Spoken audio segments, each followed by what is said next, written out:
Վարժական հավաքների ծանոթագրերի պատճառով Ռուսաստանի և Նոր Նախիջևանի հայոց թեմի ավելի քան 10 հոգևորականներ չեն կարողացել վերադառնալ իրենց ծառայության վայրեր Ռուսաստանում։ Թեմի տեղեկացմամբ Հայաստան այցի ընթացքում նրանք ստացել են հավաքներին մասնակցելու ծանոթագրեր, ինչի հետևանքով ժամանակին չեն վերադարձել ծխական համայնքներ։ Եկեղեցական շրջանակներում համոզված են, խնդիրը միայն հավաքները չեն, այլ դրանց կազմակերպման եղանակն ու ընտրված ժամանակահատվածը։ Սա հերթական խտրական վերաբերմունքն է կրոնական կառույցի նկատմամբ, հայ առաքելական Սուրբ եկեղեցու նկատմամբ եւ ասենք ցավալին այն է, որ վարչապետի, պաշտպանության նախարարի եւ իրենց կամակատարների կողմից վարժական հավաքներին մասնակցելը դիտվում է որպես պատժի միջոց։ Հավաքներին մասնակցողների թվում են Վորոնեժի Սուրբ Սարգիս եկեղեցու հոգևոր հովիվ Արսեն Քահանա Իսրայելյանն ու Իժևսկի Սուրբ Գրիգոր Լուսավորիչ եկեղեցու հոգևոր հովիվ Երեմիա Քահանա Վարդանյանը։ Երկուսն էլ արդեն ներգրավված են վարժական հավաքներում։ Հավաքին մեկնելուց առաջ մեծ զրույցում Արսեն Քահանա Իսրայելյանն ասաց. հոգևորականի համար բանակում ծառայելն ու հայ զինվորի կողքին լինելը ոչ թե պատիժ, այլ մեծ պատիվ է։ Նրա խոսքով ծանոթագիր ստանալուց հետո սիրահոժար միացել է հավաքներին իր ծառայությունը մատուցելու համար։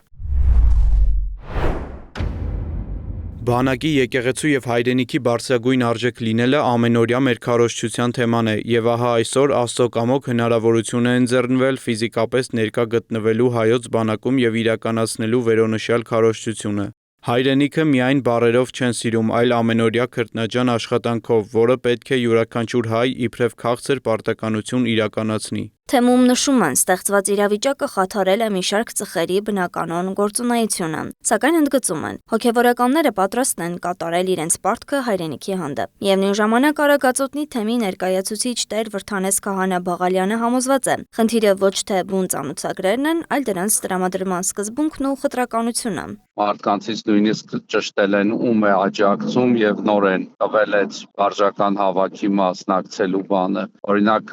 մեկի հետ խոսել եմ, ասում էր, որ հարցրեցին, բա ում ես աջակցում, ասի, որ ԿՊ-ին եմ աջակցում եւ այլն, ասում է ինձ չտվեցին եւ ասում է ինձ այդ եղող այդ մյուս ընկերոջը, որ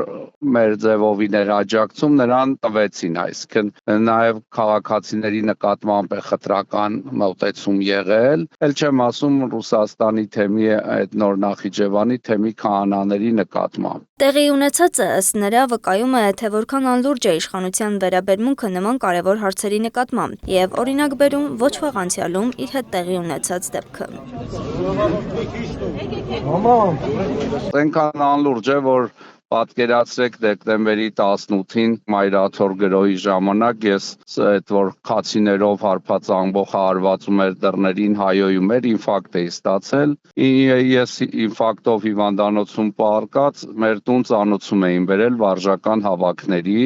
եւ անկեղծ ասեմ հիվանդանոցից դուրս գալուց հետո էլ էին այդ նույն ծանոցումը իմ հետևից բերել երբ որ սրտի ինֆարկտով մարդուն ուղակի չի կարելի պլյուս ասենք փոքր որդիս բանակում ժամկետային ծառայող է էլի։ Այն, որ հավաքին մասնակցելն են որպես պատիժ կիրառում, ցույց է տալիս իրենց իսկ դեմքը, կարծում է Տեր Քահանա Բաղալյանը։ Այսինքն իրանք այդ վարժական հավաքները պաշտպանության նախարարության կողմից օգտագործում են որպես հալածանքի միջոց եկեղեցականների կամ քաղաքական իրենց հակառակորդների նկատմամբ, որտեղ իրենք բանակում չեն ծառայում եւ բանակի ծառայողի արժանապատվության գիտակցությունը չունեն։ Բաղալյանի պնդմամբ ռազմական ոստիկանության աշխատակիցները օդանավակայաններում նաև հարցումներ են իրականացրել, պարզելու քաղաքացիների քաղաքական նախասիրությունները եւ դրանից հետո են բաժանվել ծանոթագրերը։ Այս պնդումները պաշտոնապես չեն հաստատվել։ Մինչդեռ փաստը մնում է նույնը։ Ռուսաստանի եւ Նոր Նախիջևանի հայոց թեմի մի շարք հոգևորականներ շարունակում են մասնակցել վարժական հավաքներին Հայաստանում,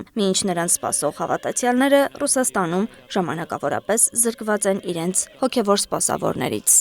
Անահիտ Սարգսյան, Աշոտ Բարբարյան, ABC Media։